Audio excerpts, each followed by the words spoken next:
stared at my phone, feeling the pressure. My friend texted, asking if I'd finished the school project. My fingers typed out the lie before I could stop myself. Yes, all done. I thought, just one little lie, it won't hurt, right? That night, I was in my room, desperately scribbling notes. The clock read 3 a.m., and my eyes burned from exhaustion. I kept telling myself I could fix it, but the more I tried, the worse it got. One lie had led to another and another. The next day, standing in front of the class, I held up my half-finished project. The projector flickered, and I felt a cold sweat on my forehead. My classmates stared, confused. I stammered, trying to make excuses, but I knew I was trapped in my own mess. Our teacher called me into her office. Her arms were crossed, and she looked at me with disappointment.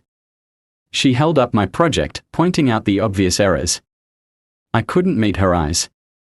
The truth was out, and I couldn't hide behind lies anymore.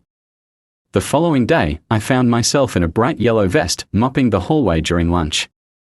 Students passed by, whispering and staring. A sign next to me read, "Dishonesty has consequences." I felt the weight of their gazes, the sting of embarrassment. My lie wasn't just my burden anymore. At home, I sat down with my parents, my voice trembling as I apologized. They looked disappointed but gave me a chance to explain. The next day, I went to the teacher, apologized, and promised to do better.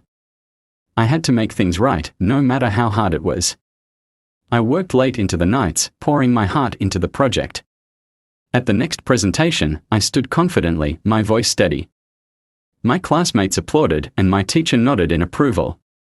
It felt like a second chance, and I wasn't going to waste it. Looking in the mirror, I saw a different version of myself. A little more honest, a little more sure. I realized then that honesty, even when it's hard, is always the best path.